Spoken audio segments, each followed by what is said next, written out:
ఇది నా కష్టార్జితంతో తెచ్చిన చీర. సంబంధించింది ఏ ఒకటి నీ ఎంత నీకు అది కూడా చేస్తోంది. అలాగే విజయ్, నేను రేపు పొద్దున్నే ఈ చీర కట్టుకుని గుడికి వస్తాను.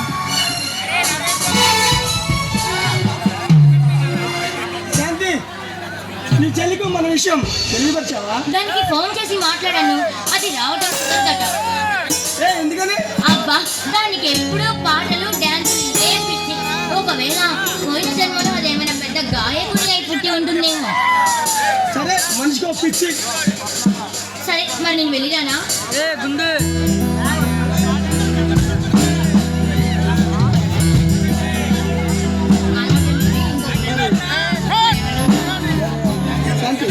అది ఈ ఒక్కరోజు ఆగితే రేపు నన్ను నేను అర్పించుకుంటానుగా.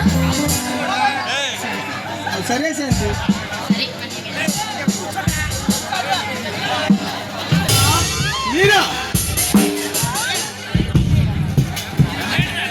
మీరా అంటే నీ మాటల్లో వ్యత్యాసం కనిపిస్తుందా? ఏముంది భగవాన్, కార్మిక నాయకుడు కదా.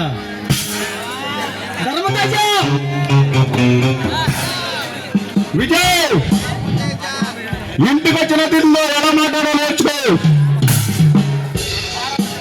సంస్కారం ఉండాలిగా. భగవాన్,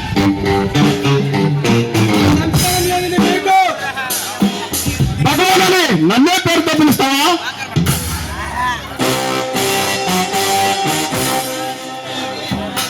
అదే ఎక్కువ.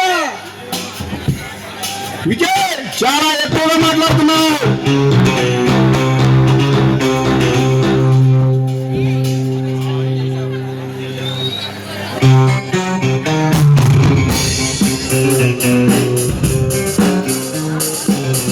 జనమన్న చేస్తున్నావు పాపం. భగవాన్, మీరు ఇక్కడికి ఎందుకు వచ్చారు? నువ్వు చేస్తున్న సమ్మె ఆపై అది చెప్పడానికి నువ్వెవడే?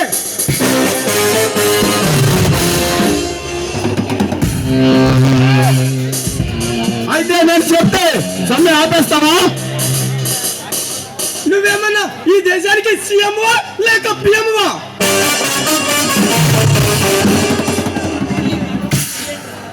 ఈ భగవంతుని కదా భయపెట్టగల భయంకరుడు.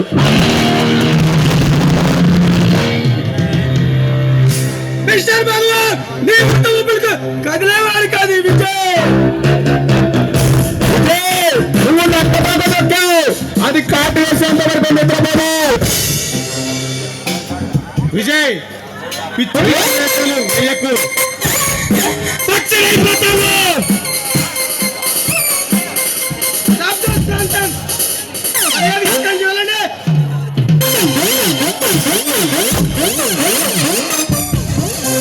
ఓకే విజయ్, మరి సమాపించు.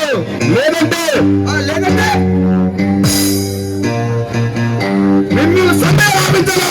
నాకు బాగా తెలుసు. ఏమీ చేయలేరు. విజయ్, అనవసరంగా మాట్లాడతాం. నాకు ఇష్టం ఉండదు. మర్యాదగా సమ్మె ఆపించు. లేదంటే నీకు ఎక్కడ కావాలో చెప్పు.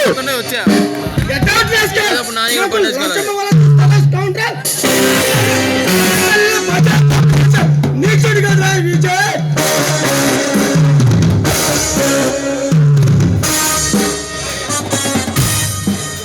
రే విజయ్, కొడుకుతో తలదొక్కున్నావు.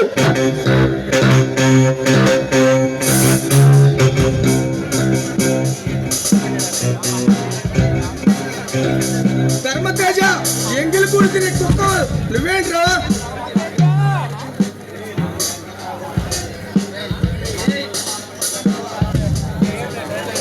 రే విజయ్, నన్ను అంత మాట అంటావా? ధర్మతేజ, ఆగు. చూడు విజయ్,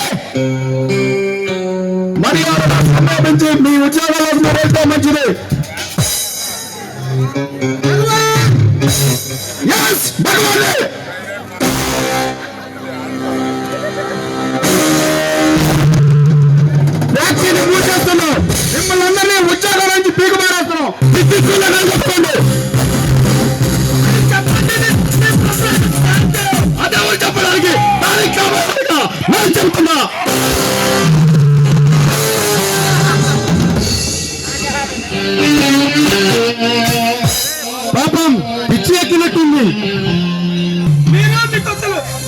కోరికను అడుకోవాల్సిందే.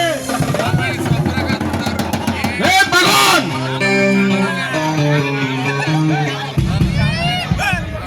ఈ భగవాన్ గురించి తెలియక